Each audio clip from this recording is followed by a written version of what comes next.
یہ پھیپھڑوں اور جسم کا ٹانک ہے اور مدافعانہ نظام کو مضبوط اور طاقتور بناتا ہے۔ لا شبہ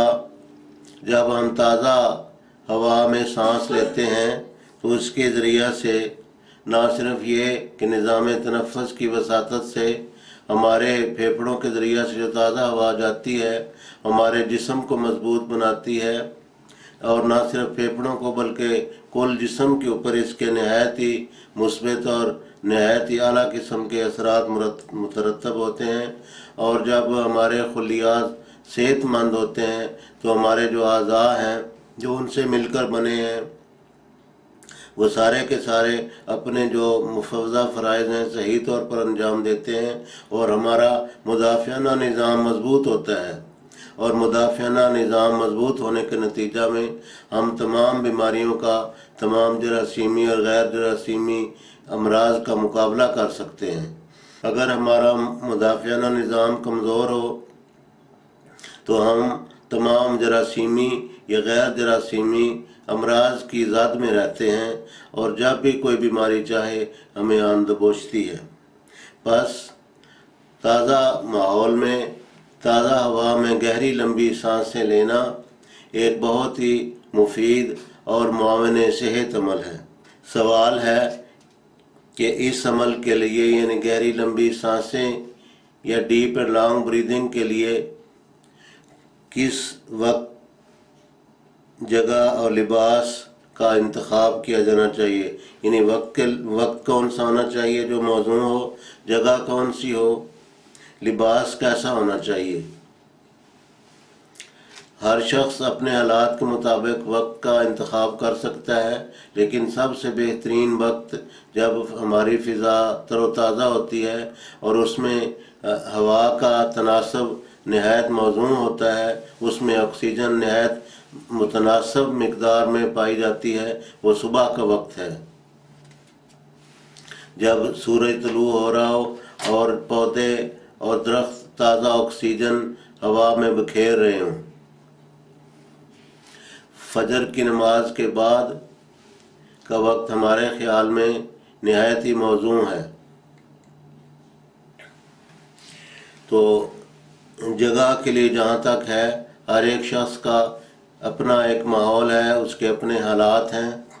لیکن موزونیت کے لحاظ سے ایسی جگہ جہاں تازہ پھول، پودے، درخت وغیرہ ہوں اور ہوا اور فضا صاف ستھری ہو، نہایت موزوں ہے۔ اس کے لیے کوئی باغ، کوئی باغیچہ یا کوئی ایسا کوئی پارک، ایسی جگہ ہو جہاں کے تازہ پودوں کے ذریعہ سے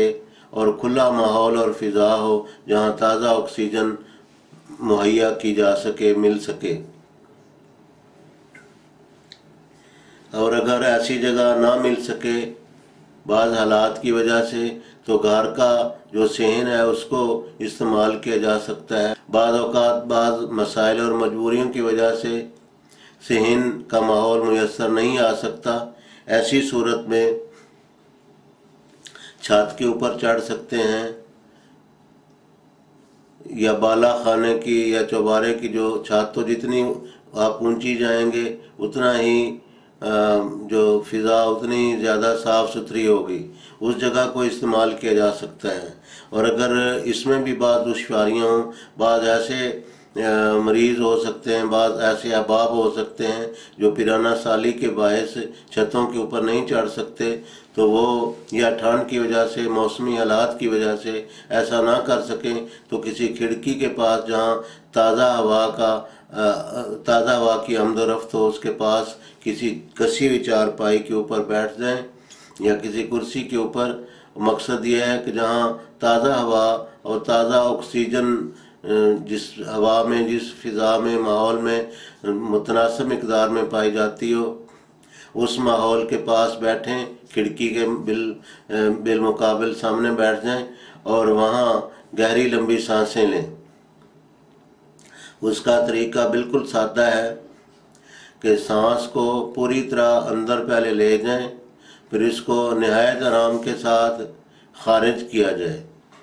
اور یہ عمل اپنی طبیعت، مزاج، ماحول، عمر موسم ہر لحاظ سے جس طرح کسی شخص کے مافق آئے اس کی طبیعت کے مطابق ہو،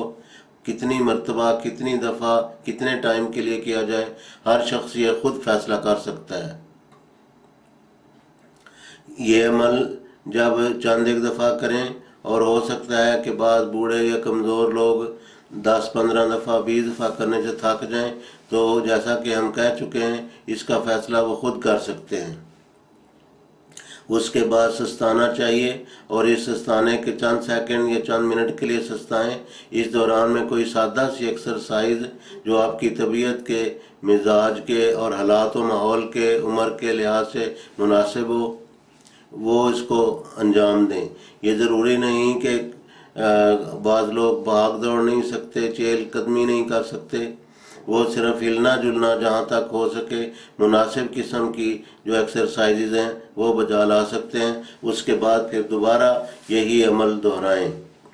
گہری اور لمبی سانسوں کا عمل، اس کو دوبارہ کیا جائے۔ یہ کم و بیش 15 منٹ تک ہونا چاہیے، اس سے زیادہ بھی کر سکتے ہیں، کم بھی کر سکتے ہیں۔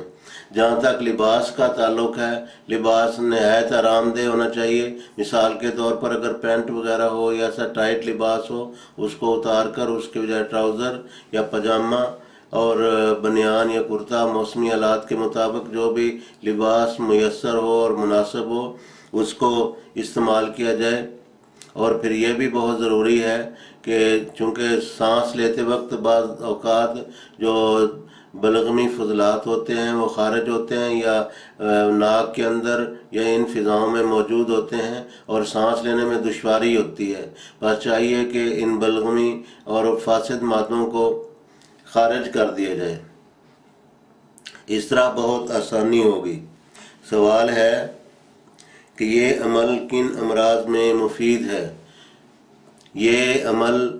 سر سے لے کر پاؤں تک جتنی بھی بیماریاں ہیں سب میں مفید ہے، بالخصوص نظام تنفس کی امراض، مثال کے طور پر دمہ، کھانسی اور اس طرح کی بہت سی امراض ہیں۔ یہ پھیپھڑوں کا نہ صرف ٹانک ہے بلکہ کل جسم کے لیے، اور پورے جسم کو ایک مدافعانہ پورے جسم کا جو مدافعانہ نظام ہوتا ہے اس کو تقویت دیتا ہے۔ اور آج کل بالخصوص جو امراض بڑی شد و مد کے ساتھ امراض قلب بڑھ رہی ہیں، تو ان کو کم کرنے کے لیے اور ان سے بچنے کے لیے، تحفظ کے لیے اور بطور علاج اس سادہ سے عمل کو اس سے استفادہ کیا جا سکتا ہے۔ اگلا سوال ہے کہ اس بارے میں بعض عمومی ہدایات کیا ہیں؟ ہدایات کا کسی قدر ہم تذکرہ کر چکے ہیں، ہم ان کو تھوڑا سا ان کا اعادہ کر دیتے ہیں کہ جب یہ عمل شروع کریں تو آپ کا لباس نہایت آرام دہ ہونا چاہیے، ڈھیلا ڈھالا ہونا چاہیے، اور ناک کے رستے جو فضلات ہیں ان کو خارج کیا جانا چاہیے تاکہ سانس کا عمل اچھی طرح ہو سکے۔ فضا صاف ستھری ہونی چاہیے۔ کثیف فضا میں اگر یہ عمل کیا جائے گا تو بجائے اس کے کہ تازہ ہوا جسم کے اندر داخل ہو، اگر کثیف ہوا جسم میں داخل ہوگی تو اس کے ذریعہ سے بیماریاں اور بڑھیں گی۔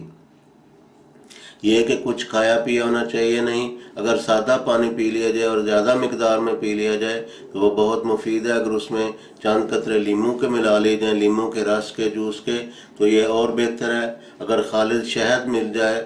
تو وہ پانی میں ملا کر پی لینا چاہیے۔ اس طرح مختلف لوگوں کی طبیعت، مزاج، ماحول، عمر کے لحاظ سے جو مناسب سمجھیں اس میں رد و بدل کر سکتے ہیں، لیکن عمومی